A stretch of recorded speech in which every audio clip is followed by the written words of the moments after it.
Economía de bolsillo. Economía de bolsillo. Promediando la semana. Le damos una vuelta más al análisis de la política y la economía en la radio de la universidad. Un programa impulsado por la Facultad de Ciencias Económicas de la UNER.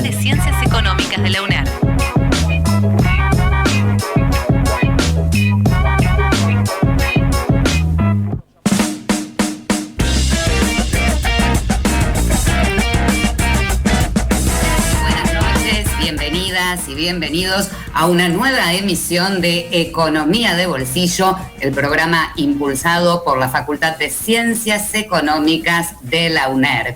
Como todos los jueves, nos encontramos en el aire con Ignacio Trucco. Hola Ignacio, ¿cómo estás? ¿Qué tal? Buenas noches, Ceci. Muy contento de estar acá de nuevo con todo el equipo para hablar de economía, de política, de internacionales, de lo que pasa, digamos, en la realidad tanto económica como política y bueno, también respecto de temas de conocimiento, ciencia, que son los temas que también nos gustan tratar. Así que muy contento de poder estar de vuelta con todos ustedes. Con un programa muy cargado esta noche, ojalá podamos hacer todo lo que planeamos y no nos queden cosas en el tintero. Como siempre también con nosotros, Gaby Baiman. Hola Gaby, ¿qué tal? Sí, hola Igna, muy contento de estar en el programa, en otro programa de Economía de Bolsillo con este jueves tan ventoso. Sí, nos está llevando el viento. Y con nosotros también, Claudio Coronel. ¿Cómo están? Ceci, Igna, Gaby, también muy contento de reencontrarnos otra vez en este jueves ventoso. Esperemos que las palabras no se las lleve al viento, días de Pues depende anuncio. a cuáles. Depende a cuáles. Esperemos que las importantes no. Como siempre vamos a tener entrevistas, invitados sobre distintas temáticas, pero si les parece, chicos, empezamos presentando los temas que ustedes trajeron para esta noche. Igna. Sí, vamos a hablar sobre deuda pública y déficit fiscal, pero lo vamos a hacer en términos un poco de largo plazo y comparados. Vamos a tomar 3 países, Argentina, China y Estados Unidos, y vamos a ver cómo fueron evolucionando estas dos variables para poder poner matices a algunas de las expresiones que se están dando en estos días a partir de algunos comentarios y notas periodísticas que básicamente se alertan por el déficit fiscal o por la deuda pública, sobre todo denominada en moneda local, y la suelen equiparar, digamos, a la deuda pública denominada en moneda extranjera. Y bueno, vamos a poner un poco blanco sobre negro en eso, o lo que yo creo, digamos, ¿no? Es clave y establece contrapuntos importantes al respecto de ese tema. Gaby, ¿qué nos trajiste? Bueno, se entregaron los premios Nobel de Economía o algo parecido, ¿no? Y vamos a estar comentando un poco cuál es el contenido, de qué se trata, por qué se otorga y un poco la reflexión del aporte que hacen estos economistas y los alcances también de la propuesta que tienen. ¿Y Claudio? Bueno, yo voy a traer, como siempre, portador de malas noticias. Vamos a estar hablando del dato que salió hoy de la inflación. Vamos a comentar un poquito las causales y bueno, conversar alrededor de eso y también, si hay tiempo, comentar un poquito respecto de las medidas recientes del flamante nuevo secretario de Comercio Interior. Estamos en Economía de Bolsillo, nos quedamos hasta las 21:30 por todas las radios de la Universidad Nacional de Entre Ríos. Ya estamos en comunicación con nuestro primer invitado de esta noche. Se trata de Jorge Gallero. Jorge es economista, especialista en finanzas, política y administración tributaria y regulación de servicios públicos. Buenas noches, Jorge. Bienvenido a Economía de Bolsillo. Buenas noches a todos. Un gusto estar con ustedes. Jorge, muchas gracias a vos por dedicarnos un rato para hablar de economía, de finanzas. Para nosotros eres una referencia en la temática, una persona que hemos leído y que hemos estudiado, y bueno, la verdad es que es un gusto poder charlar con vos en este contexto. En particular, digamos, nos pusimos en contacto con vos porque, como todo el mundo sabe, o la gente que se informa en la prensa económica particularmente, la semana pasada explotó un escándalo, o esta semana, yo no recuerdo, estoy un poco perdido en los tiempos, pero explotó un escándalo internacional, nuevamente, uno muy similar a lo que ya ocurrió en el pasado, en la que se descubren, digamos, la existencia de cuentas bancarias o activos offshore, es decir, escondidos de alguna manera en paraísos fiscales, eludiendo de ese modo el pago de impuestos y con figuras muy renombradas tanto de la política como del espectáculo, etc. Queremos charlar con vos al respecto de, más allá del caso puntual, cómo de esta forma, ¿no?, de organización económica en la que las finanzas parecen poder salirse de la vaina y hacer su propia ley, ¿no?, en el mundo económico. Con gusto. Bueno, es una historia larga. Empezamos con una historia compacta sobre esta realidad del mundo offshore, que es un modo de llamarlo, o el mundo de las guaridas fiscales, más llamadas paraísos, como todos sabemos, el mundo de los flujos incontrolados de riqueza y efectivo, manejados en lo sustancial por la banca global desregulada, y que transitan de modos muy diversos y opacos desde los países de origen hacia, digamos, destinos rentables, interesantes, donde colocar esos fondos sin identificación de propietarios, eludiendo sustancialmente a los fiscos nacionales y además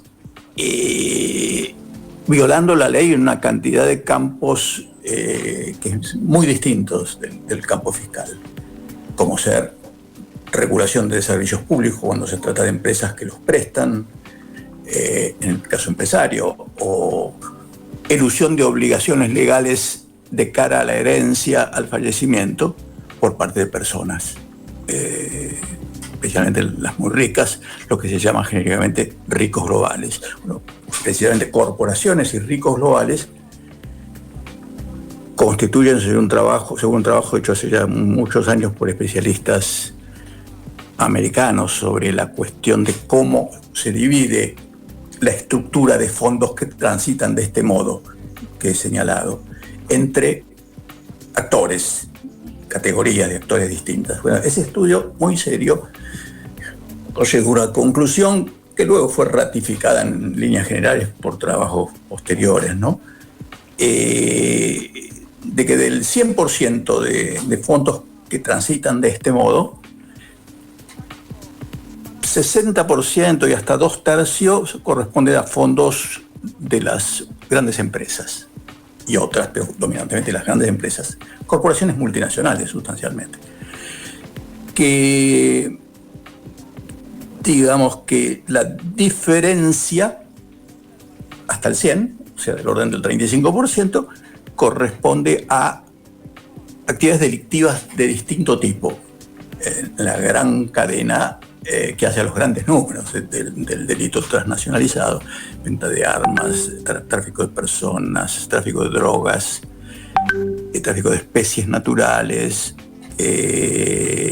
y otras, que incluyen, pesando solo 5% sobre el total, entre el 4 y 5, a la corrupción política.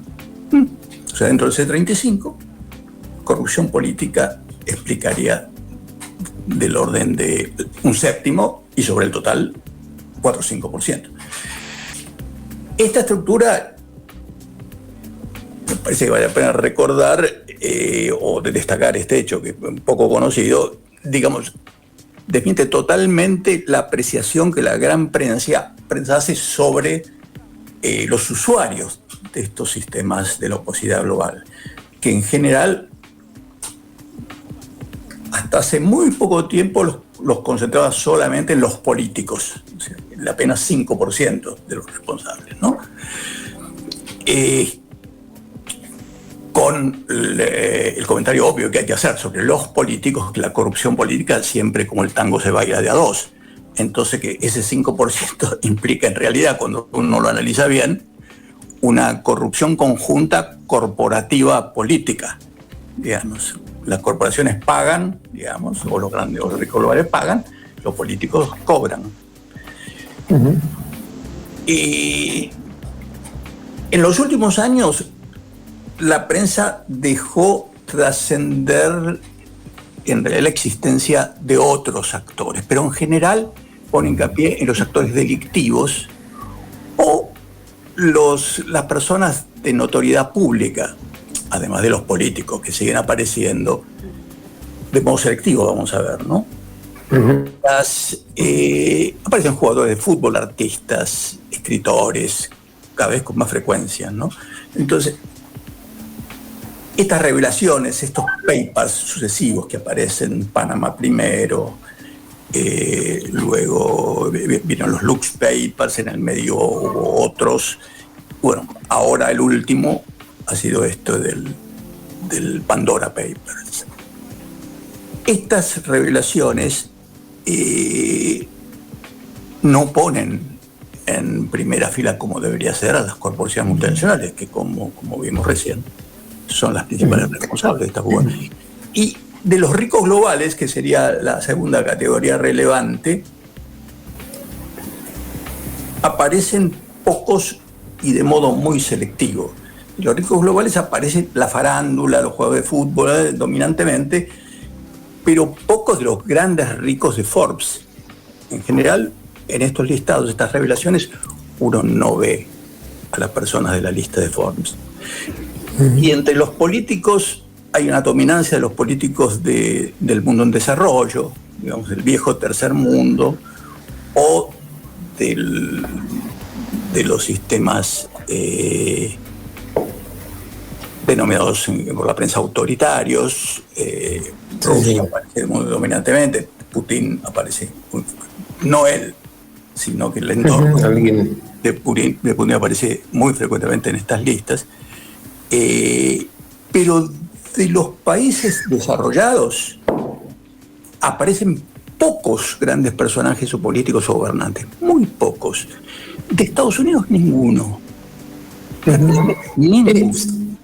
Es una paradoja, Jorge, porque, disculpe que te interrumpa, porque además en el caso de este tipo de filtraciones se supone que el periodismo tiene un papel como muy central, ¿no? Aparece en la red de periodistas internacionales, ¿no? Con un perfil, digámoslo así, aséptico, un perfil neutral, técnico incluso, y sin embargo, evidentemente, todas estas filtraciones tienen una orientación y al mismo tiempo no solamente tienen una orientación, sino que, como vos indicabas, están mirando, digamos, aspectos, digamos, ¿cómo decirlo?, insignificantes en relación a la gran masa de fondos financieros ocultados en estos, bueno, como decías vos, ¿no?, guaridas fiscales o paraísos fiscales, como lo dicen más comúnmente, pero que tiene que ver con el funcionamiento de la banca global, ¿no?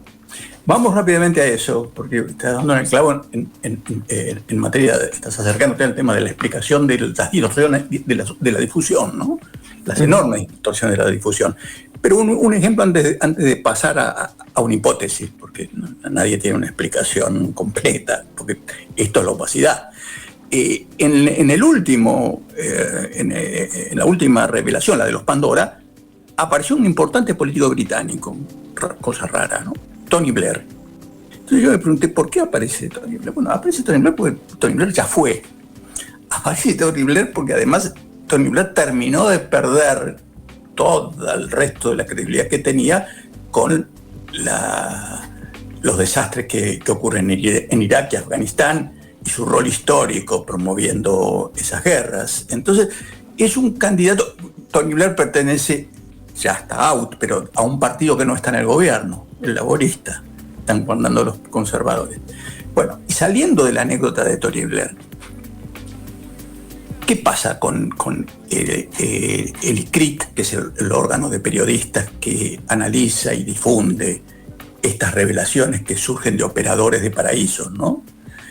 ¿Y qué pasa con la fuente? O sea, la institución que suministra al conjunto de periodistas y finalmente a los medios que publican esta información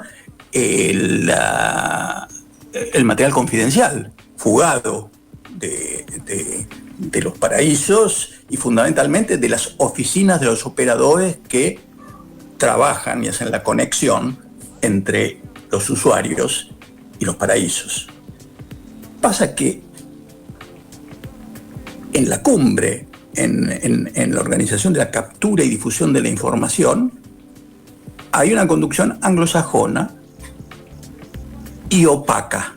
Digamos, no se sabe bien allí a quién responde ese comando central. Y hay un indicio bastante preocupante respecto de la transparencia de esto, ¿no? Que es cuando ocurre la revelación LuxLeaks, que es la única que atrapa corporaciones grandes y un paraíso importante en país central, Luxemburgo, miembro de la Unión Europea. Luego vamos a decir alguna palabra sobre esto, que es muy especial y que explica por qué la Unión Europea no se mueve con consistencia contra este sistema.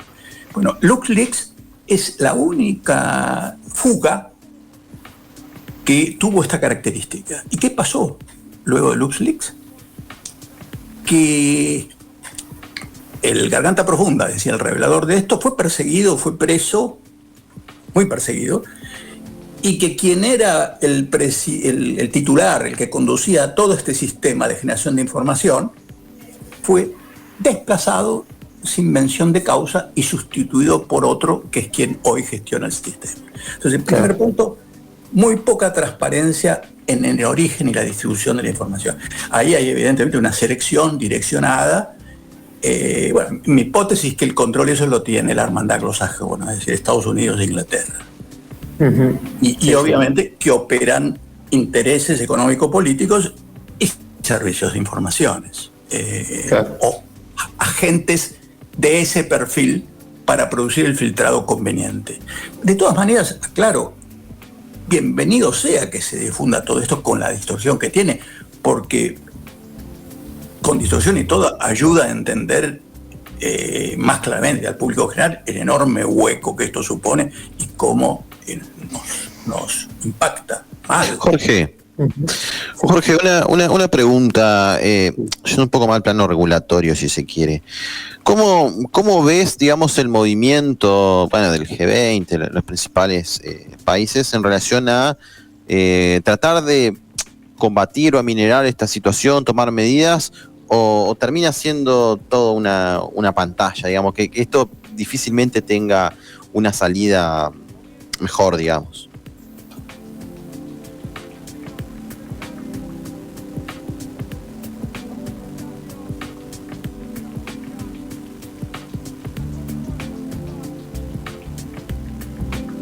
A ver, Jorge, ¿nos escuchás? Me parece que hemos perdido la comunicación, tenemos algún problema de conectividad. La hermandad anglosajona, Estados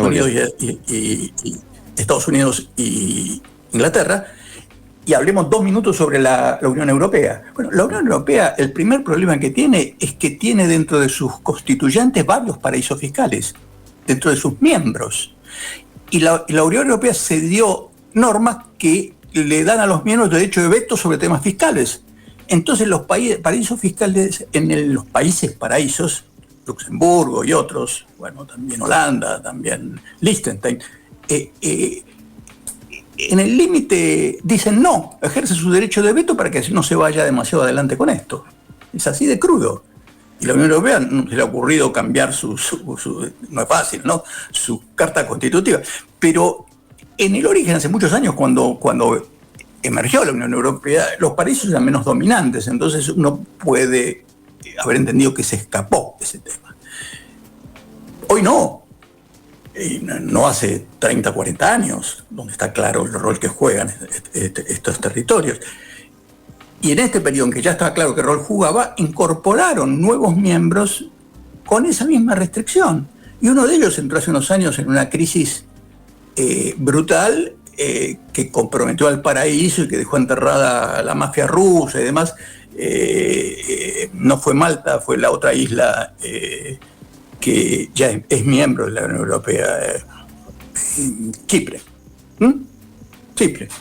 Bueno, Chipre un paraíso hecho y derecho, entró en este milenio a la Unión Europea sin ningún problema, con esa misma derecho a vetar esto.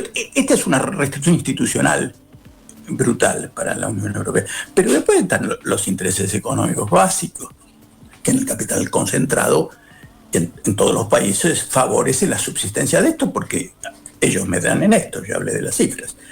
De todos modos, la Unión Europea, en términos relativos, como conjunto, es más víctima que victimario, digamos, sobre todo si apuntamos a naciones como Francia, Inglaterra, ¿no? Y nos olvidamos de los paraísos dentro de la Unión Europea. Inglaterra y Estados Unidos son beneficiarios netos grandes y explican, si quieren tiramos dos números, explican números fuertes del movimiento opaco en paraísos. Estados Unidos y la Unión Europea, más todos los satélites, a Jersey, las islas, los territorios afuera, y obviamente en el caso de Estados Unidos incluyendo varios estados importantes de la Unión, los dos en conjunto explican el orden del 43% del total de los fondos que se mueven de este modo, ¿no?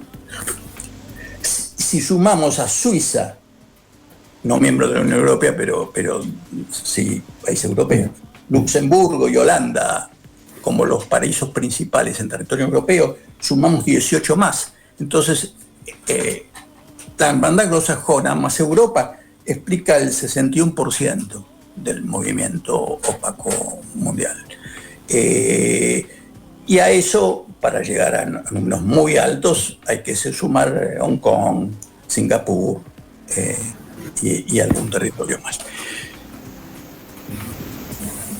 La hermandad anglosajona es dominante porque, bueno, su poder residual es enorme. Inglaterra ya no potencia hegemónica, pero conserva un poder residual de vieja potencia hegemónica precedente a Estados Unidos, y Estados Unidos todavía tiene una hegemonía desafiada, pero todavía es hegemónica, y bueno, esa conjunción más la creciente necesidad de vivir de rentas financieras que tienen esas dos potencias, como consecuencia en el caso de Inglaterra de haber perdido el imperio colonial, entonces haber perdido la renta colonial. Y en el caso de Estados Unidos, de estar en apariencia perdiendo la carrera con China, ¿no? En lo productivo, en lo tecnológico en primera punta, ¿no?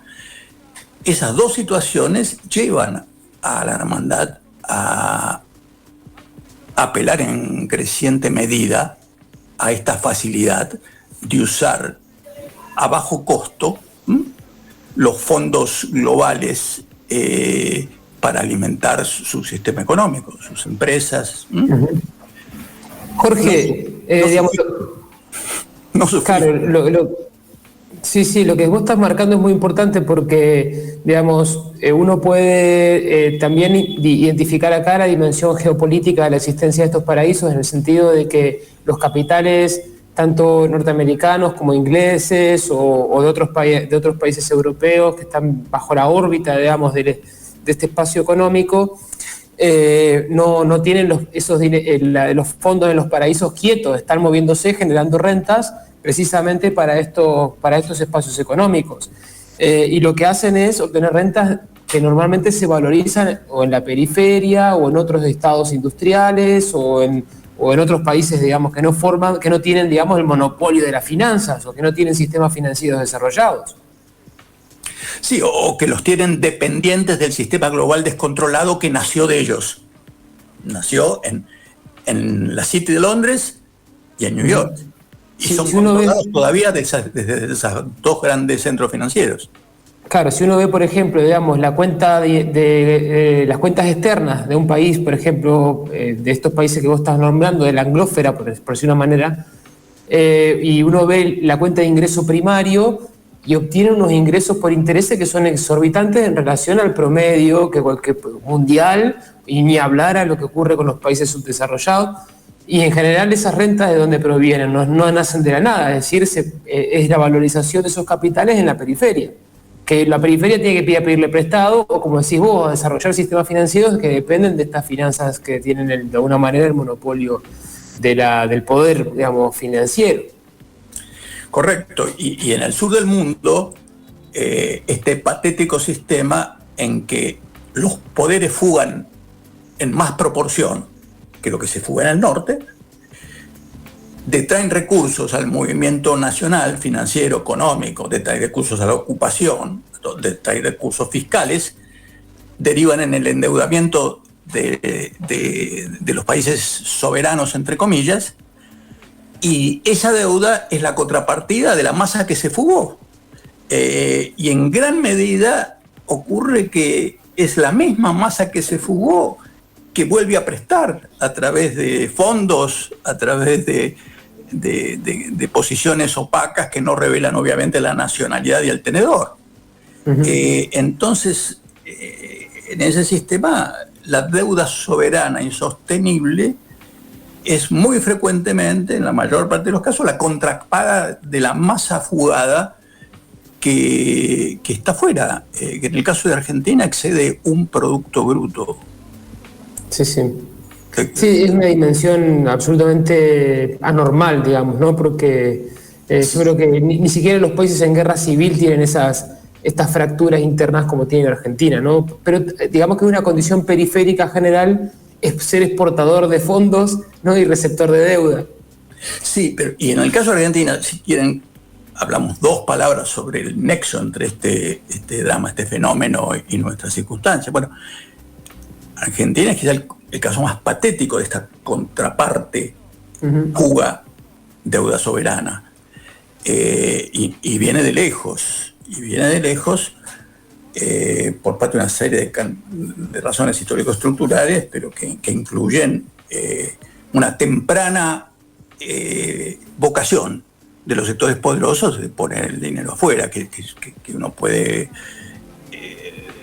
situar primero en las circunstancias que comienzan después del 55 y nos adiciona al Fondo Monetario Internacional, que se agravan en los 60, que se hacen patéticas en este plano, ¿no? En los 75-80, como consecuencia de la dictadura militar, y el simultáneo surgimiento en el norte de una hegemonía ya decidida del capital financiero global desregulado y la proliferación ya patética de paraísos. Entonces coincide, digamos, el proceso acá con Thatcher, el proceso antecede breves años a los procesos Thatcher-Reagan, simultáneos con la explosión financiera global, la explosión de los paraísos y demás.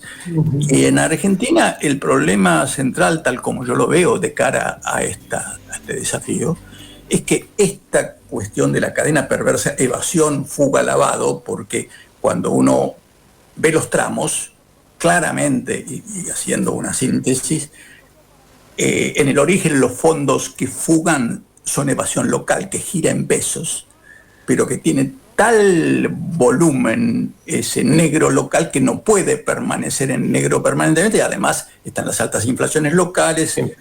Y está la creciente falta de oportunidades de inversión negra local. Entonces eso empuja, esas varias razones empujan a esos capitales negros locales se transformen en divisa colocada afuera.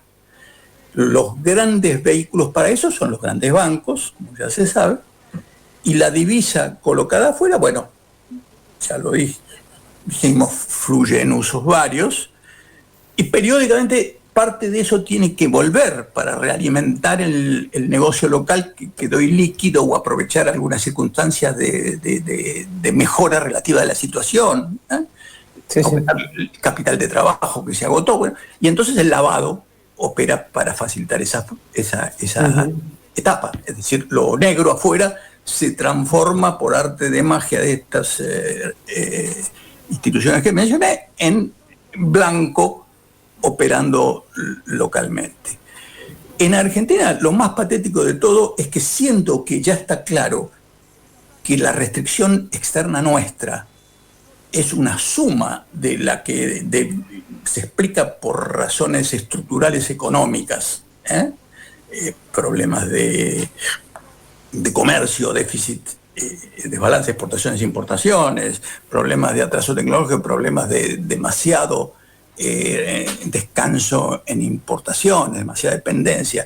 Ese campo que explica la restricción interna en el sector real de la economía se ve crecientemente reforzado por la restricción adicional que supone lo financiero, es decir, este componente de la fuga. Pero el primer tema está en agenda, la restricción externa del sector real de la economía. El segundo no. El segundo está, y esto yo concluiría, si el tiempo se nos acaba, me parece en esto, que es lo más importante a reseñar. Hoy no está en agenda sustancial, compleja, como debe ser del gobierno, porque atacar esto implica moverse en plan muy distinto. No es solo política económica, no es solo política financiera. Hay problemas institucionales, hay problemas de controles en todos los planos. Está el control de puertos inexistentes, está el Paraná como problema, por solo poner uno. Está, bueno, no está en agenda. De vez en cuando aparece alguna cosita de la FIP, pero que ataca muy marginal y lateralmente la cosa y de una manera bastante impotente. Estamos llegando a un punto decisivo en la negociación con el Fondo Monetario Internacional como consecuencia de unas circunstancias patéticas en las que el propio gobierno lo ha sostenido y con pruebas. El préstamo inexplicable, sino por razones políticas, del gobierno precedente que dio el fondo, tuvo como otra partida una fuga del orden del 80% de los fondos que entraron. Sí. Esa es la circunstancia. ¿Y cómo este tema no aparece como central en las negociaciones? ¿Cómo este tema no ha detonado la instalación, pero con fuerza, de la agenda completa y sin velos? Y lo último, la foto del presidente reunido con los empresarios, anteayer, es patética porque todos esos empresarios, restos de la gran burguesía nacional, hoy no son gran burguesía nacional. Se comportan como multinacionales. Todos tienen las matrices ubicadas en paraísos fiscales. Todos. Claro. Jorge, tenemos que cortar porque se nos está yendo el tiempo, pero muy interesante, digamos, la apreciación. Coincido en que es uno de los temas fundamentales. De hecho, hemos hecho algunos trabajos en ese sentido con Gaby y Leandro, otro compañero de la facultad. Y la verdad es que es muy interesante, creo que es muy claro y bueno, contribuimos al menos desde nuestro lugar a esta discusión y al análisis de las relaciones entre finanzas y desarrollo, que a veces no está tan claro, ¿no?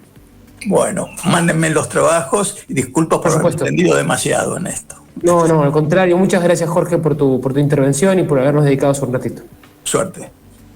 Era Jorge Gallero en Economía de Bolsillo. Vamos a la primera tanda de esta noche y enseguida volvemos por todas las radios de la UNER.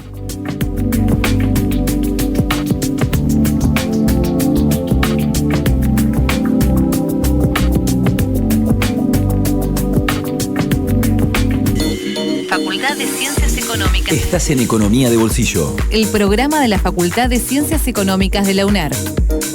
Tu lugar se escucha.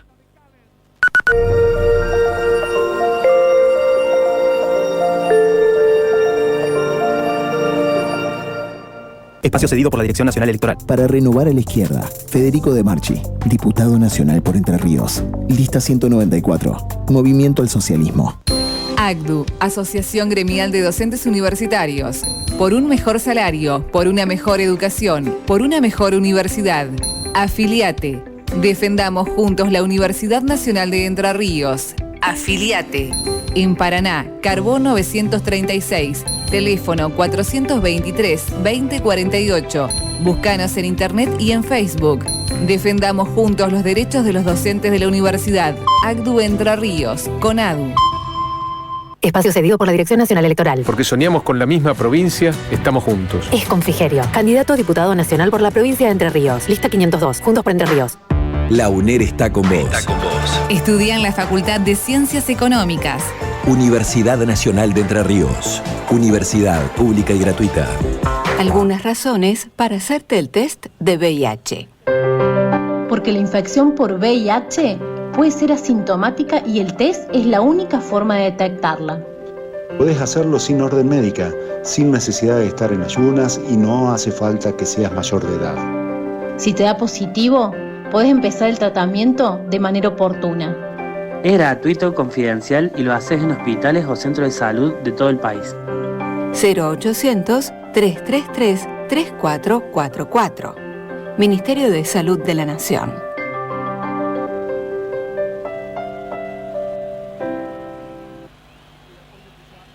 Espacio cedido por la Dirección Nacional Electoral. Quiero invitarte a volver a creer que podemos estar mejor, que vayamos para adelante. Lucía Barisco, diputada nacional. Adelante Entre Ríos. Programación 2021 en Radio UNER. Tu lugar se escucha. De lunes a viernes a las 10, la mañana de la radio de la universidad suena a 3 bandas. En simultáneo desde nuestras 3 emisoras en Paraná, Concordia y Concepción del Uruguay, juntas para analizar la realidad con perspectiva universitaria a través de un importante equipo de profesionales. Lunes a viernes, 10 de la mañana. A 3 bandas, por Radio UNER. Por Radio UNER. Tu lugar se escucha. Espacio cedido por la Dirección Nacional Electoral. Porque soñamos con la misma provincia, estamos juntos. Es con Frigerio, candidato a diputado nacional por la provincia de Entre Ríos. Lista 502, Juntos por Entre Ríos.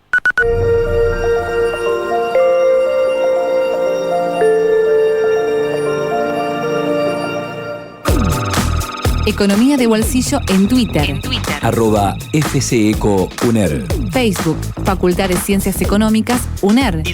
Instagram, @FCECO.UNER. Economía de bolsillo. Seguimos en Economía de Bolsillo por todas las radios de la Universidad Nacional de Entre Ríos. Estamos ahora en comunicación con Ada Graciela Nogar. Ella es doctora en Geografía, docente de la Facultad de Ciencias Humanas de la UNICEN, vicedirectora del Centro de Estudios Sociales de América Latina. La idea es conversar sobre crisis y transición energética en la Argentina. Buenas noches, bienvenida a Economía de Bolsillo. ¿Qué tal? Buenas noches, encantada y agradecida porque se interesen por este tema. Ada, muchas gracias por atendernos, por dedicarnos un rato para charlar sobre estos temas. Para nosotros es de mucha importancia, lo venimos siguiendo hace un tiempo, creo que desde que el programa existe son temas que nos parecen claves, digamos, la cuestión energética, la cuestión climática, la política energética a nivel mundial y los tiempos actuales además traen a colación con urgencia de la cuestión, viendo, por ejemplo, la crisis energética en Europa, en China, en algunos países en particularmente fuerte, ¿no? El caso del Líbano, ¿no? Que llama mucho la atención, un país además muy golpeado. Y queríamos conocer tu opinión al respecto, de cómo ves vos más en general la situación, ¿no? De esta necesidad de transitar hacia una economía que sea capaz de generar energía más allá de los combustibles fósiles, pero con las dificultades que eso implica, ¿no? Sí, es un tema muy interesante. Digamos, yo desde mi área de formación soy geógrafa, veo más esa relación, ese binomio territorio-energía, ¿no? O si ustedes quieren, apropiación territorial energética. Y estamos transitando un periodo de crisis que no es el único, no es el primero y seguramente no va a ser el último, pero lo que sí tiene de particular que ya no necesariamente tenemos que hablar en forma individual de crisis energética. Nosotros estamos transitando una crisis planetaria en la cual la inseguridad energética asociada a la inseguridad alimentaria y asociada al cambio climático conjugan sin duda una situación compleja de nuestro planeta. Respecto a, cuando enunciar los diferentes lugares, ya sea Unión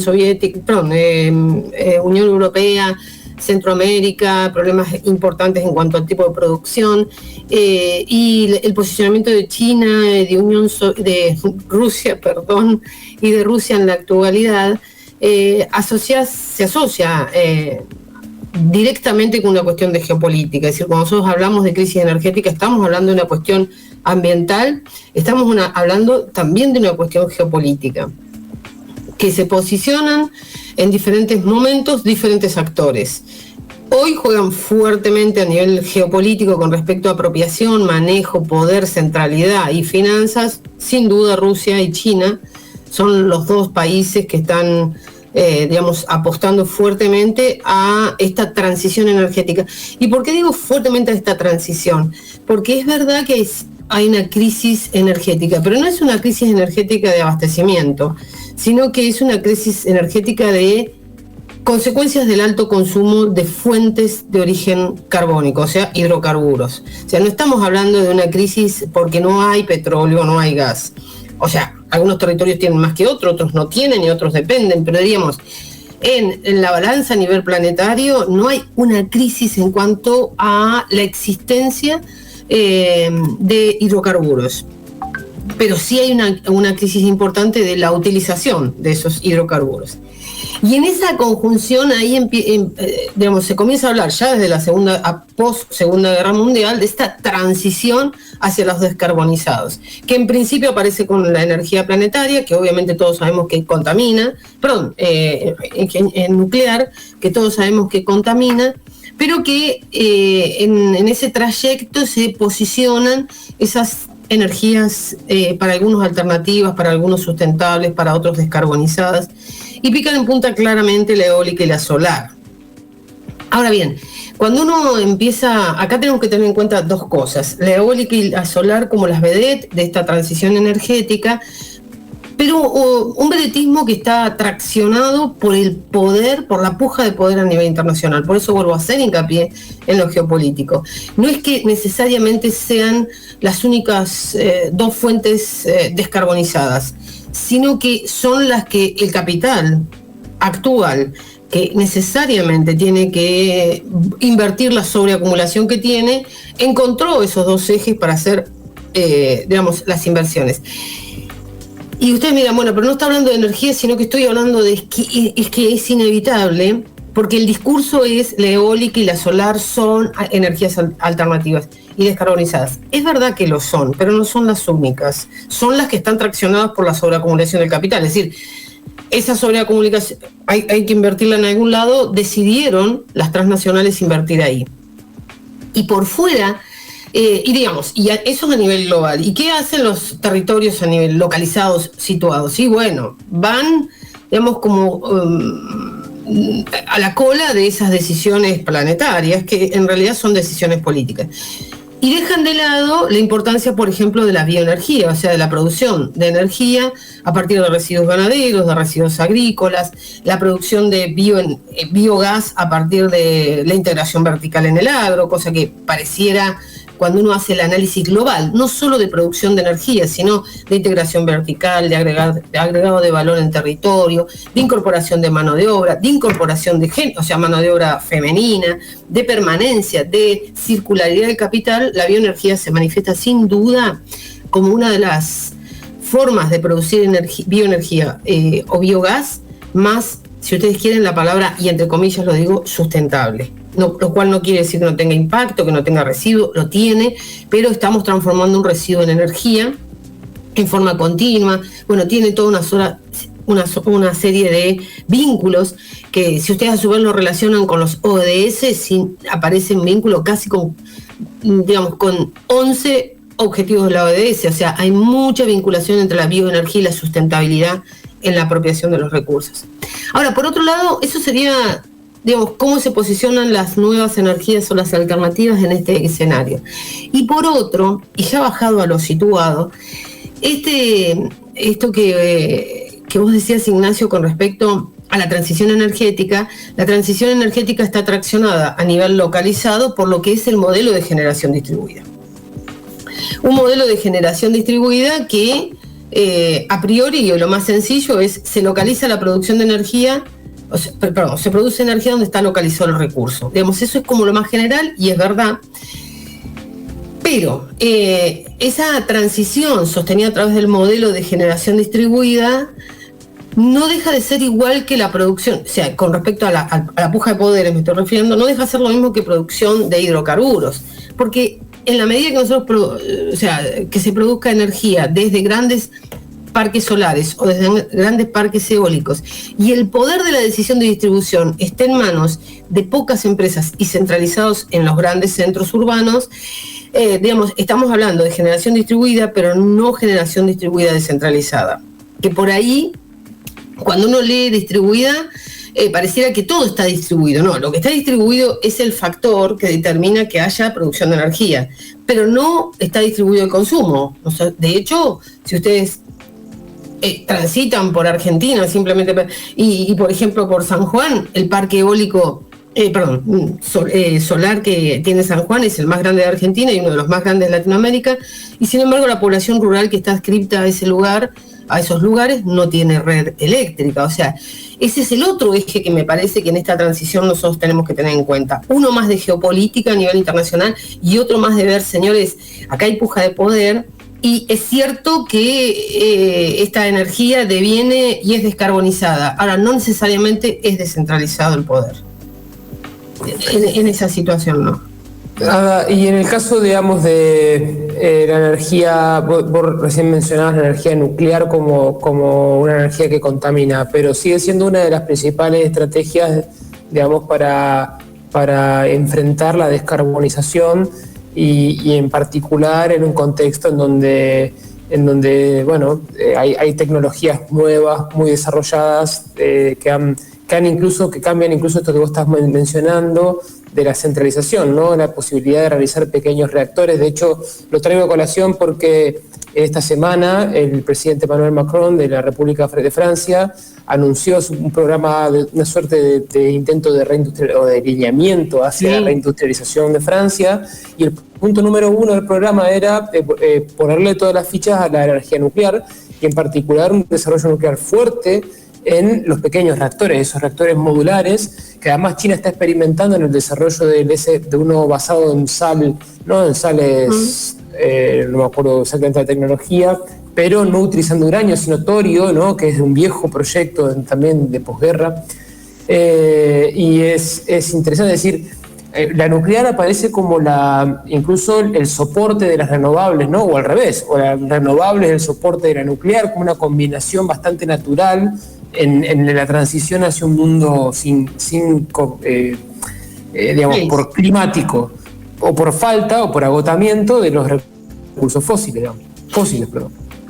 Sí, y ahí lo dijiste bien, o sea, el resurgimiento de proyectos nucleares se asocian a dos factores, por lo menos lo que se ve actualmente, al factor escala, es decir, no grandes centrales nucleares, sino pequeñas centrales nucleares, y a un factor que por ahí uno no tiene muy en cuenta, pero es una cuestión de geología y geomorfología.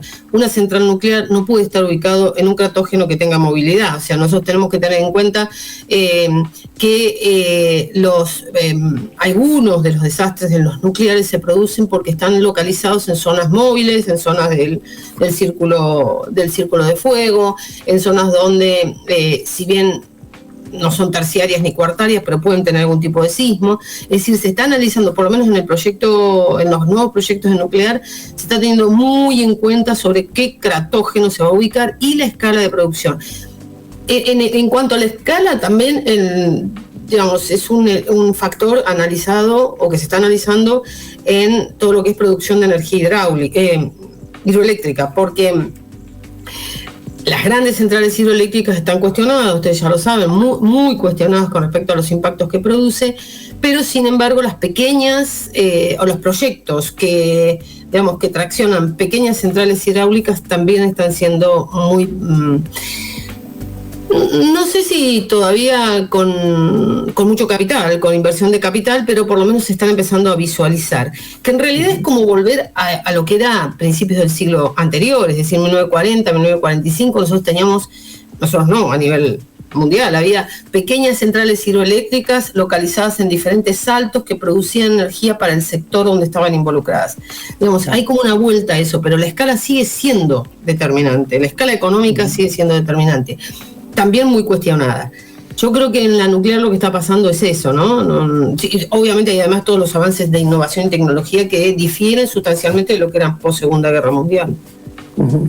¿Pensás que las restricciones que estamos viviendo ahora, digamos, en estos meses, van a encontrar alguna salida, es decir, sobre todo geopolítica, van a abrir el grifo desde la OPEP, va a haber más gas ruso para para evitar, digamos, crisis en el invierno europeo, va a haber más carbón australiano para reactivar, digamos, la producción de energía eléctrica en China, o se puede prolongar, ¿hasta cuándo? ¿No? Porque si esto se prolonga mucho, los precios de los commodities van a aumentar.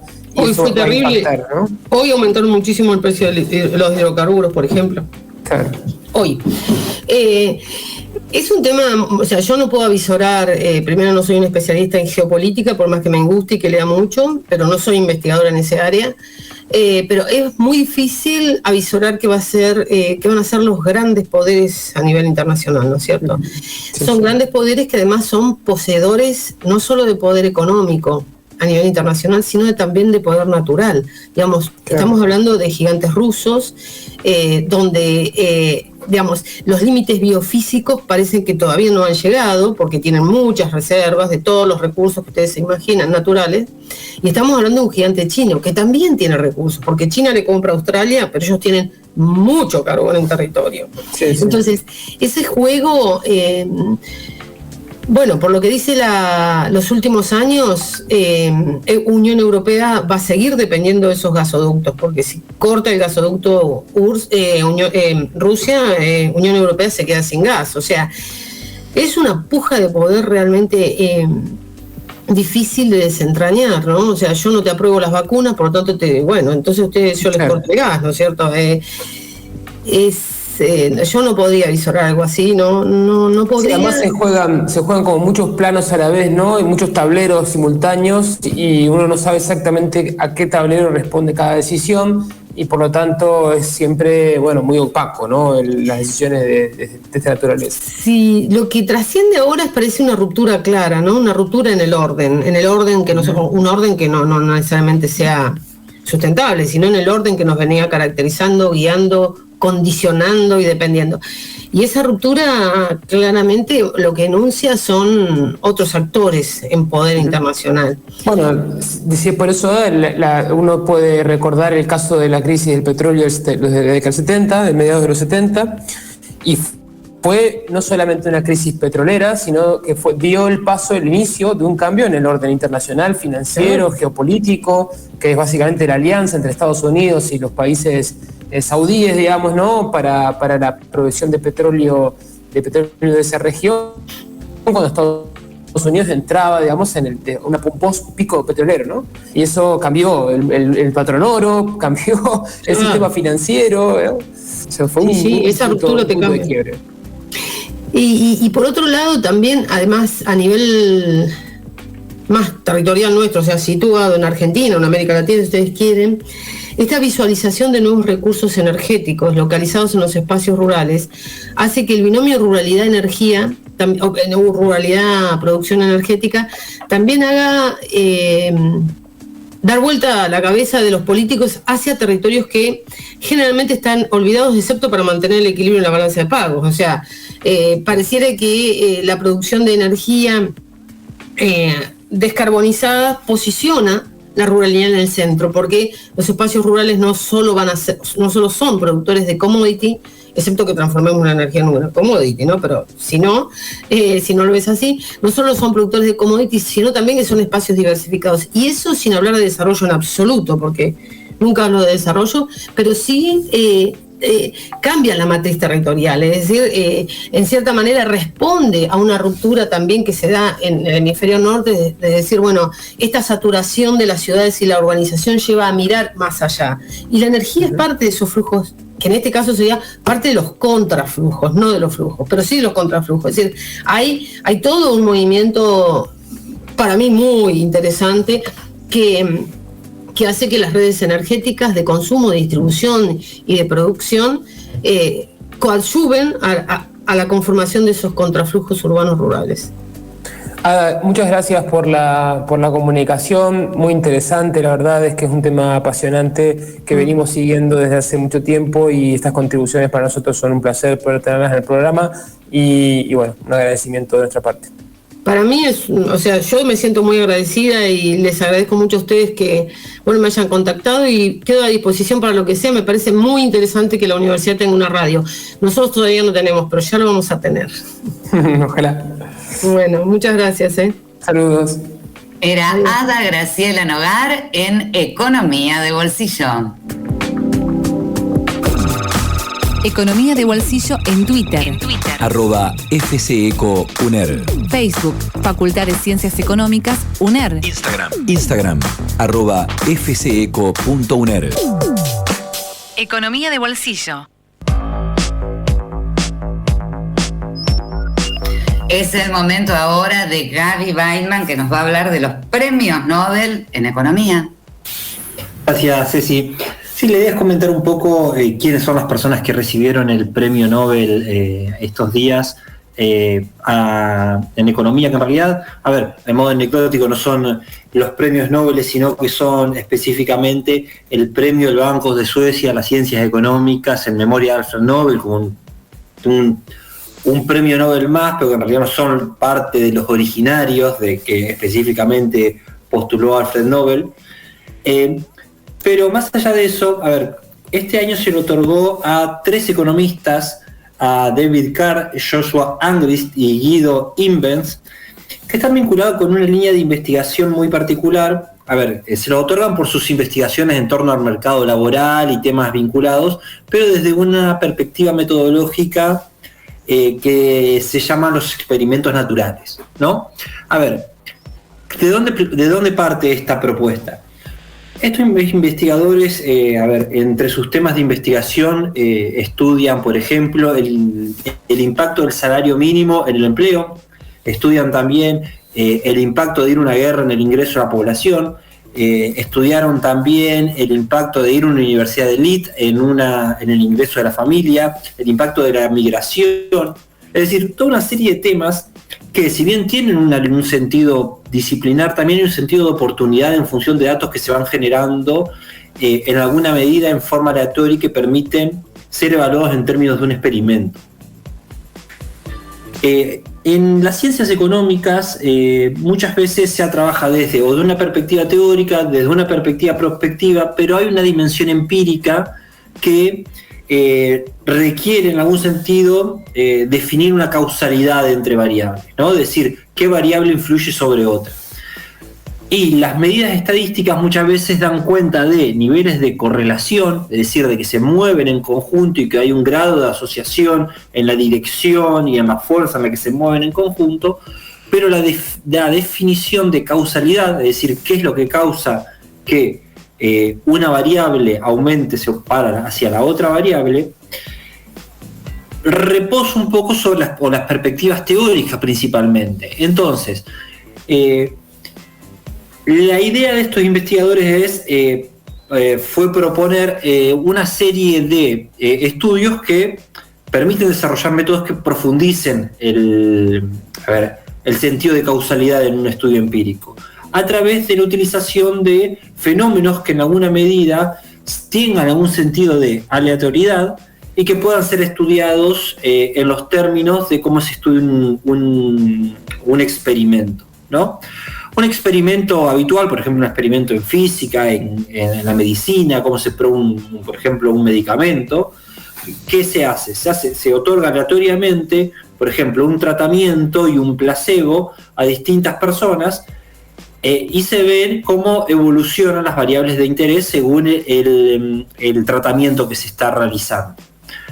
Ahora, en las ciencias sociales claramente la posibilidad de experimento no existe, por más que hay bastante descorazonamiento en muchas de las actividades profesionales de los economistas, todavía no experimentan tan voluntariamente sobre las personas, por ejemplo, reduciendo el ingreso a una parte de la población o desempleando voluntariamente solamente para hacer un experimento a otra parte. Pero sí fenómenos que permiten hacer compatible esta visión de tratar de acercar esta mirada de aleatoriedad sobre ciertos fenómenos que suceden. Por ejemplo, uno de los estudios que es parte de este otorgamiento de los premios Nobel es que salió bastante difundido, la afirmación de que el salario mínimo no genera mayores niveles de desempleo, que era una hipótesis muy difundida en la teoría neoclásica de los mercados de trabajo. Es decir, que si se aumenta el salario mínimo, aumentaría el desempleo en función de un precio base, etc.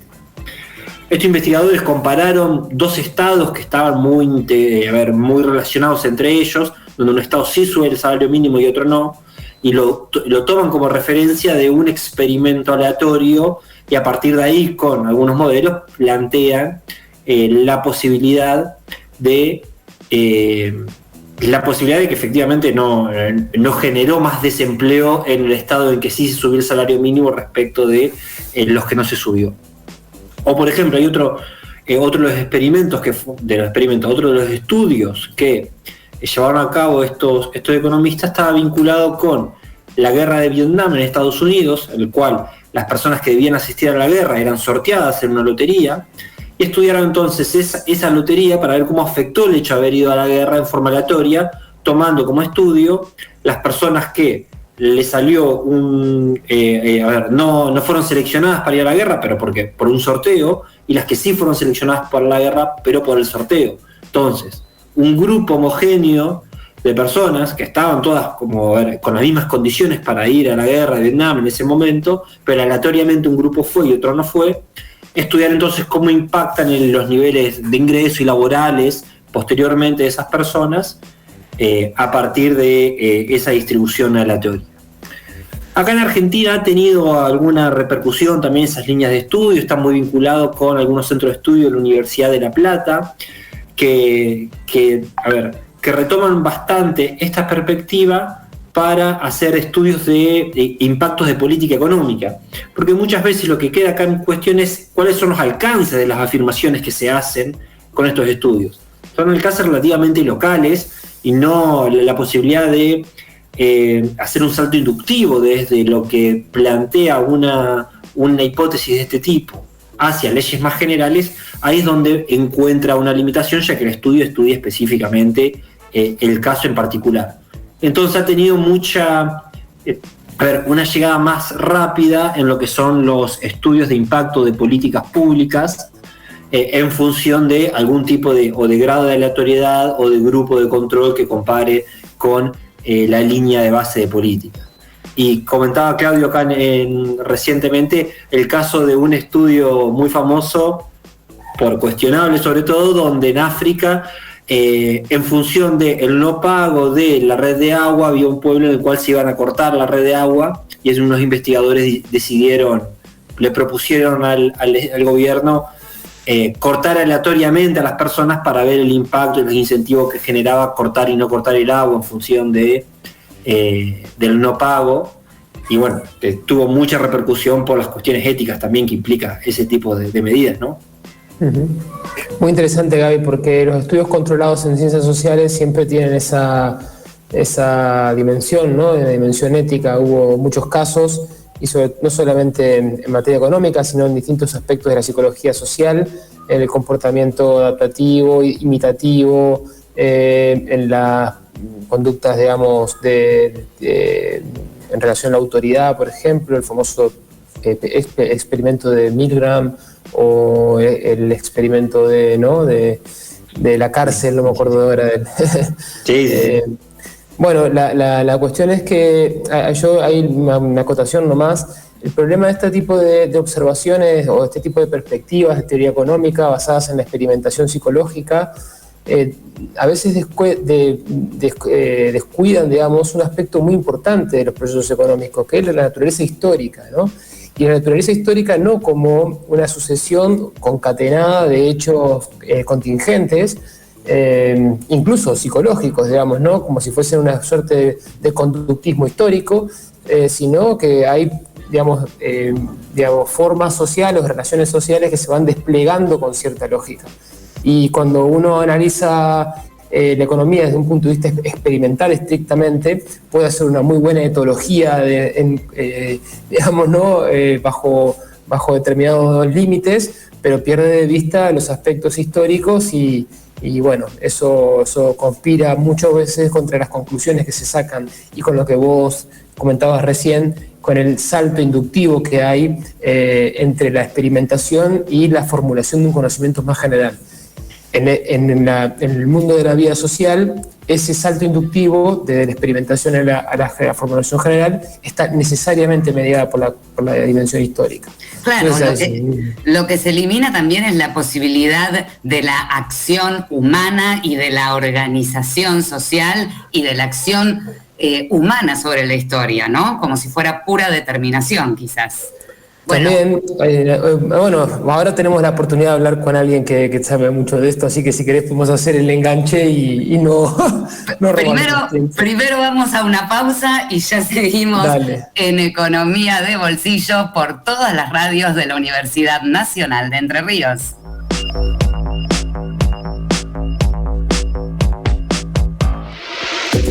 Hasta las 21:30. Economía de Bolsillo por Radio UNER. Tu lugar se escucha.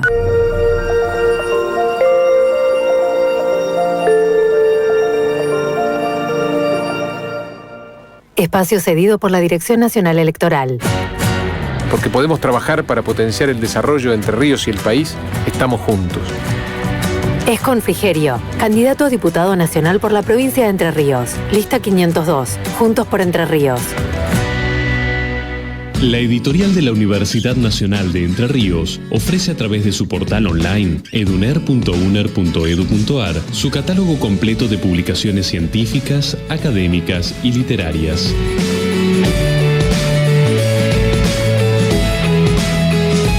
Adquiera sus libros online de una manera rápida y segura, ahora también con tarjeta de crédito Visa. Eduner, editorial de la Universidad Nacional de Entre Ríos.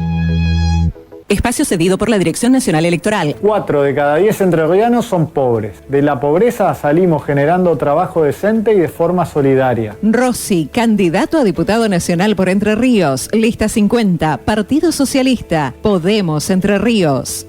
AGDU, Asociación Gremial de Docentes Universitarios. Por un mejor salario, por una mejor educación, por una mejor universidad. Afiliate. Defendamos juntos la Universidad Nacional de Entre Ríos. Afiliate. En Paraná, Carbón 936, teléfono 423-2048. Búscanos en internet y en Facebook. Defendamos juntos los derechos de los docentes de la universidad. AGDU Entre Ríos, CONADU.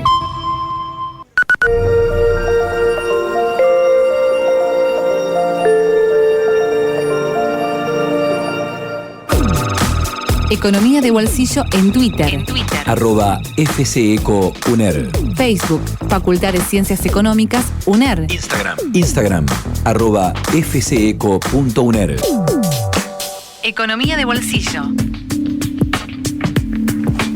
Último bloque de esta emisión de Economía de Bolsillo. Lo recibimos ahora a Eduardo Crespo, economista, especialista en desarrollo económico. Buenas noches, Eduardo. Bienvenido a Economía de Bolsillo. Buenas noches, gracias por invitarme al programa.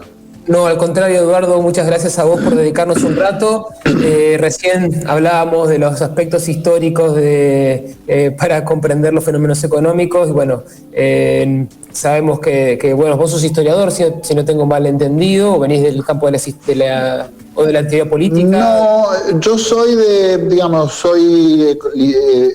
licenciado en Economía y licenciado en Ciencia Política. Después hice el doctorado en Economía y la maestría en Economía, pero más en Economía. Lo que pasa es que el desarrollo económico es algo que va mucho más allá del economista, es muy importante para dejarlo en manos solo de economistas y entonces, sí, estoy en temas de historia económica desde hace bastante tiempo, digamos. Eduardo, hubo una polémica, o no sé si se puede decir una polémica, pero sí en la que vos has hecho contribuciones interesantes en el debate público acerca del vínculo entre desarrollo y contaminación o problemas ambientales o ambientalismo, si se quiere, ¿no? Y bueno, creo que merece la pena analizar esa cuestión. Incluso también lo vinculaste con una suerte de dicotomía entre distribución y crecimiento, que también formó parte de la discusión pública. Si tuvieses que hacer una síntesis acerca de esta dicotomía, si es que existe realmente, ¿cuál te parece que serían los puntos clave, los puntos centrales? Bueno, a ver, el tema de desarrollo, digamos, ambiente, acá hay algo que no se puede negar, es que desde la revolución industrial para aquí, cuando comienza el crecimiento moderno, porque si uno mira los números, las estadísticas que se disponen antes del año 1800, las economías en general en términos per cápita al menos no crecían, había crecimiento demográfico, no había crecimiento económico. Digamos, desde que comienza el crecimiento económico y el desarrollo de las condiciones de vida en general, ¿no? El aumento de la esperanza de vida, en fin, todos los indicadores que han mejorado bastante en los últimos 200 años, esto coincide con el uso intensivo de combustibles fósiles. Entonces, digamos, el tema del calentamiento global, la emisión de dióxido de carbono, etcétera, es inseparable de lo que, digamos, ha sido la revolución industrial, más allá de que hay todo un debate también en temas ambientales de si el antropoceno comenzó recién con la revolución industrial o si ya había fenómenos, digamos, que podíamos clasificar como antropoceno antes, ¿no? Pero lo cierto es que el consumo de combustibles fósiles es un elemento que hay cierto consenso, la energía, digamos, tal como la usamos en la actualidad, digamos, deteriora el ambiente. Entonces, alguna contradicción hay. Obviamente que la solución pasará por desarrollar nuevas fuentes de energía, nuevas opciones, tecnologías que optimicen más el uso de la energía, etcétera, pero algún tipo de contradicción hay. Ahora, cuando analizamos más el caso de países subdesarrollados o en vías de desarrollo, en fin, se puede debatir esto, digamos, cuál es la terminología más adecuada, pero en países que no son desarrollados es muy claro que no hay tal dicotomía, porque cualquier transición hacia otro tipo de tecnología, por ejemplo, tecnologías más benévolas con el ambiente, van a precisar de grandes inversiones. Si los países pobres no lo van a poder hacer en general, grandes inversiones en infraestructura, bienes de capital. Los países que, como la Argentina, no tienen una industria sofisticada de bienes de capital, van a tener que importar tecnologías del exterior. Entonces, digamos, aquí diría que es más bien lo contrario, es decir, será necesario desarrollarse para poder tener una relación más benévola con el ambiente. Hay países, digamos, claramente Haití, por ejemplo, pero Brasil en los últimos años, con el aumento de la pobreza y demás, que, por ejemplo, en este momento están usando leña para calentar alimentos. Es decir, eso es un desastre para el medio ambiente, es más deforestación. Diría, el subdesarrollo no es la solución para los problemas ambientales, aunque es indudable que desde la revolución industrial para acá, digamos, el uso de combustibles fósiles, primero carbón, después petróleo, pero siempre hay una porción grande de carbón. Por ejemplo, la matriz energética china todavía depende muchísimo del carbón, y los últimos episodios que estamos observando, aumento de precios, interrupción de cadenas de producción, etcétera, tienen que ver con eso. Son bastante dañinas para el ambiente, esto no se puede negar. Entonces, algún tipo de contradicción, por lo menos con ese tipo de desarrollo, hay entre el ambiente y, digamos, las posibilidades de crecimiento y demás. Eduardo, hay una de las, digamos, desde la década del 70, o creo que del 68, que se publica por primera vez los límites del crecimiento de Meadows y compañía. Se viene hablando de la cuestión del decrecimiento, ¿no? En aquel momento se pensaba que se acababa el petróleo, después hubo una expansión, digamos, o que había demasiada población en el planeta, también era una de las cuestiones o que el sistema financiero que generaba un crecimiento, ¿no?, exponencial que no iba a soportar los recursos naturales. Eso no se cumplió las predicciones, pero hoy en día se vuelve a hablar, ¿no?, de agotamiento de los recursos naturales, de limitaciones a la capacidad de seguir creciendo a una velocidad relativamente alta. En el centro, en la periferia estamos estancados hace rato, pero en el centro hay preocupación al respecto de esto. ¿Pensás que eso puede ocurrir? ¿Pensás que el capitalismo, tal y cual lo conocemos, tolera un periodo de estancamiento o de crecimiento? ¿Cómo ves vos, digamos, esta problemática más allá de los límites que nos ponga el medio ambiente? Visiones como la de Meadows, los informes, los primeros informes, diría, estaban muy teñidas de un pensamiento económico y social en general malthusiano, ¿no? Esta idea de que hay un crecimiento, sea de la población o de la economía, que no puede ser acompañado por el crecimiento de los recursos o de los alimentos o del petróleo. En el caso del petróleo, desde esa época hasta la fecha han ido creciendo muchísimo más las reservas que el propio consumo de petróleo, y al tiempo que se han desarrollado otras fuentes energéticas y demás. Diría, en realidad creo que hay que poner este tema en perspectiva histórica. El ser humano siempre se ha enfrentado con restricciones de naturaleza ambiental, y diría cualquier organismo se enfrenta con restricciones de naturaleza ambiental. Si miramos, por ejemplo, cuando el ser humano sale, cuando nosotros, nuestros antepasados, comienza a salir del África, eran 300.000 habitantes, más o menos. Ahí las estadísticas pueden ser un poco especulativas, digamos, pero antes de la agricultura, ahí ya hay estadísticas un poco más confiables, se estiman unos 4 millones de personas. En 1800 ya teníamos 1.000 millones de personas, hoy estamos casi en 8.000 millones de personas. Ningún organismo podría crecer en estas proporciones demográficas, al tiempo que hoy la gente vive más del doble de lo que vivía en 1800, es decir, estamos en promedio de 70 y pico, 80 años de esperanza de vida, en 1835, es decir, se vive mucho más años, vive mucha más gente y consume muchísimo más.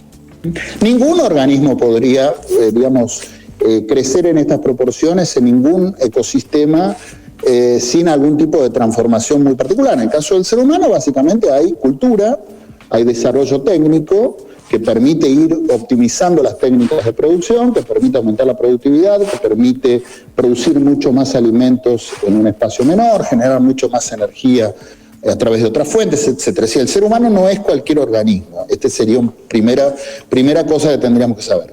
Entiendo que la visión malthusiana encaja más para el resto de los organismos. De hecho, Darwin se inspira, por ejemplo, en Malthus. Diría, acá la fuente de inspiración mía, por lo menos la más importante para mí, y hoy la rescatan, diría, varios autores, sería Esther Boserup, que era una economista danesa. Ella justamente planteó una visión anti-malthusiana, lo cual no quiere decir necesariamente que las conclusiones tengan que ser optimistas o algo por el estilo, pero digamos, el planteo de Boserup es, no, el ser humano tiene cambio cultural, va intensificando las técnicas de producción, el propio crecimiento demográfico suele ir creando incentivos para el desarrollo de otras técnicas. Ella explica, de hecho, el origen de la agricultura a partir del propio crecimiento demográfico. En cuanto al crecimiento demográfico, diría, todas las estimaciones que hay por ahora indican que se estaría estabilizando a finales del siglo, comenzaría a estabilizarse en 11.000 millones de personas, que es muchísimo, de cualquier modo. No creo que se pueda frenar el crecimiento del consumo, porque esto significaría decirle, no sé, a la mayor parte de la población de América Latina, grandes porciones de Asia, toda África prácticamente, que tiene que quedarse en los niveles de vida que tiene actualmente. Y si, ¿cuál es el derecho que tiene un danés a vivir como vive, o un finlandés, o un norteamericano? El norteamericano depende de cómo esté distribuido, y el resto no. Creo que es insustentable. Creo que un estancamiento de las condiciones económicas sería social y económicamente insustentable. Todos podemos ver lo que ocurre cuando no se crece, o peor, cuando se decrece. La Argentina es un ejemplo, diría parte de América Latina también, Brasil, la situación política se deteriora, la democracia se deteriora. De modo que lo que tenemos que buscar es alternativas, digamos, más racionales, que pasan por el desarrollo de capacidades técnicas, infraestructuras, el cambio de la matriz energética. Tenemos que ir a otra matriz energética, de esto no hay dudas, es decir, aquel calentamiento global es incuestionable, digamos, creo que no hay, si bien hay algún debate de que el clima ha ido fluctuando y que tal vez algunas de las visiones más catastrofistas no tienen tanto fundamento, pero hay un consenso de que hay un cambio climático y que esto es peligroso. Y si esto se profundiza, si se acelera, puede tener consecuencias funestas. Digo, acá, digamos, tenemos gente, Trump, Bolsonaro, Milei, por ejemplo, que dice, no, esto es mentira. No, bueno, 99% de los científicos coinciden que esto es verdad. De modo que hay que cambiar la matriz energética. Pero para eso hace falta desarrollo, para eso hace falta tecnologías, hace falta dinero, hace falta inversiones muy grandes por ejemplo, una energía nuclear segura y cosas por el estilo. Energía solar, bueno, eso también tiene residuos, pero también algunas de las alternativas que a veces se proponen también tienen sus efectos colaterales, digámoslo así, es decir, el caso de la energía solar implica grandes extensiones con paneles solares que tienen efectos sobre la biodiversidad, tiene muchos residuos. En fin, yo creo que en el caso de la energía, por lo menos me parece que los autores que yo frecuento más apuntan a la energía nuclear, que tiene algunos riesgos, digamos. Sabemos de Chernobyl, sabemos de Fukushima, pero, digamos, en las actuales condiciones técnicas se podrían evitar estos accidentes y sería la fuente sin duda más limpia. De modo que la solución, entiendo, no es para... De hecho, no se puede hacer una transición hacia una nueva matriz tecnológica, digamos, más verde, sin altos niveles de inversión. Y no veo posible que pueda haber grandes niveles de inversión, grandes desarrollos de infraestructura sin crecer. Entonces, el crecimiento no lo veo posible. No veo cómo una economía estaría invirtiendo en nuevas fuentes de energía. O, por ejemplo, vamos todos para auto eléctrico. Bueno, hay que salir a comprar autos eléctricos. Para eso hay que tener plata y hay que crecer. Implicaría producir una cantidad enorme, es decir, renovar todo el parque automotor. Estamos hablando, digamos, de niveles sea de consumo, de inversión, depende de ahí cómo lo clasifiquemos, muy grandes. Entonces, veo imposible cualquier transición sin crecimiento, sin inversión, sin nuevas tecnologías. Eduardo, ¿pensás que en la combinación Estado-privados, digamos, en las decisiones de inversión, puede haber algún cambio en las próximas décadas? Es decir, que el Estado tome mayor protagonismo, particularmente en Occidente, ¿no? En Oriente ya lo tiene, pero particularmente en Occidente y en la periferia también, que me interesaría saber si vos ves que el Estado pueda tener algún protagonismo en liderar procesos de inversión, digamos, en colaboración con el sector privado, particularmente en estos tramos, digamos, ¿no? Insumos, materiales, fuentes de energía, transformación tecnológica, etcétera. Sí, había una parte de la pregunta anterior que no te la había respondido, era justamente la que tenía relación con el Estado y es fundamental. Hay algunas teorías, y creo que tienen fundamento, que indican que el origen del Estado en parte tiene como base, en parte, no digo solo eso, la necesidad de gestionar de manera colectiva recursos hídricos, por ejemplo, ¿no? Vieja teoría del modo de producción asiático, el despotismo oriental, este tipo de cosas, que tiene alguna cuestión de orientalismo, digamos, de visiones medio eurocéntricas, pero ciertamente es que los primeros estados, Egipto, las primeras formaciones estatales en el río Indo, en el Tigris y en el Éufrates, en el río Amarillo en China, etcétera, han estado vinculadas a obras de infraestructura, digamos, principalmente hidráulicas, a, canales, sistemas de irrigación, etcétera.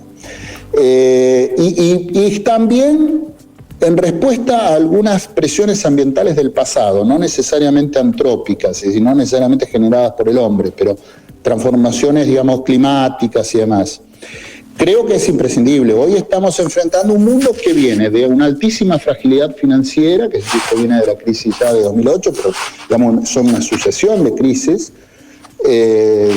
Desde la década del 90 por lo menos son un conjunto, 80, un conjunto muy grande de crisis financieras, es decir, un mundo con alta fragilidad financiera, y ahora a esto se agrega una inestabilidad ambiental que no estaba, que está en los papeles porque ya mucha gente lo viene anticipando, pero si se agrega esto a la cuestión financiera y no hay estados capaces de gestionar estos problemas, evidentemente muchas sociedades van para una catástrofe. Todo indica que los países, digamos, de la órbita China, Corea, Vietnam, Taiwán, Japón, en alguna medida, han demostrado, esto se vio en la pandemia, una mayor capacidad institucional para enfrentar este tipo de desafíos. Sí, son burocracias mucho más fuertes, sociedades más disciplinadas, no necesariamente autoritarias, digamos, Japón es una democracia, Corea del Sur también, pero digamos son sociedades preparadas para grandes eventos, por ejemplo guerras, y me parece que han demostrado en la pandemia tener una capacidad muchísimo mayor de intervención que muchos países de Occidente, incluso muy desarrollados como Estados Unidos, Inglaterra, por ejemplo.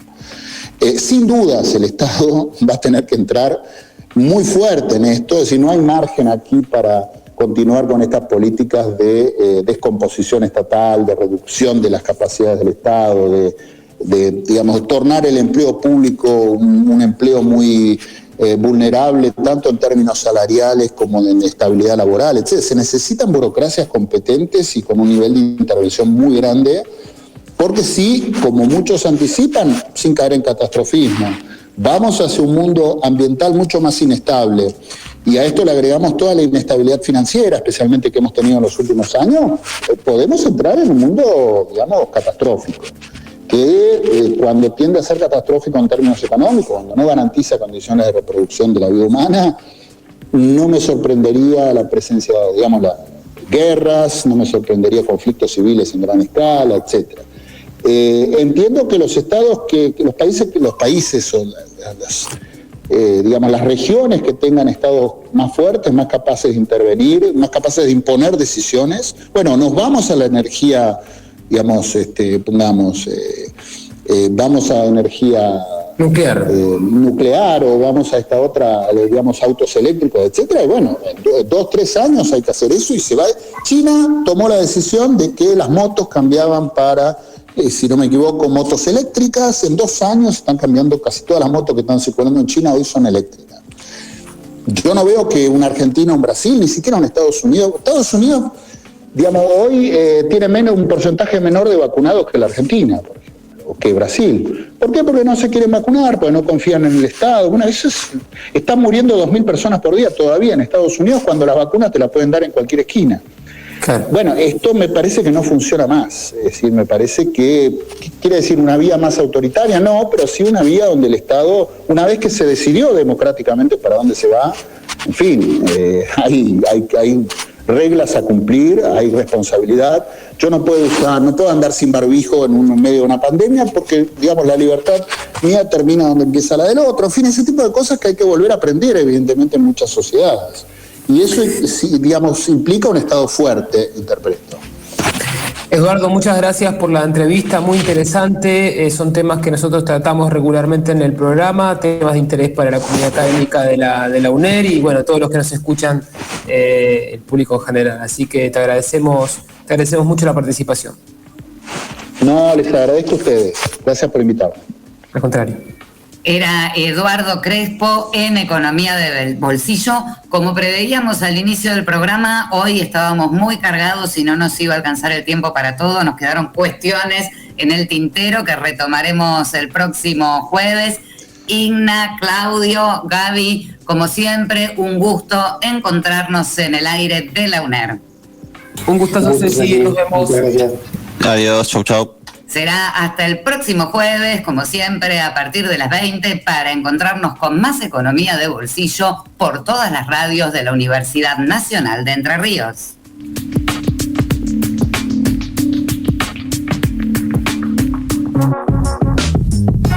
Economía de Bolsillo. Promediando la semana. Le damos una vuelta más al análisis de la política y la economía en la radio de la universidad. Un programa impulsado por la Facultad de Ciencias Económicas de la UNER.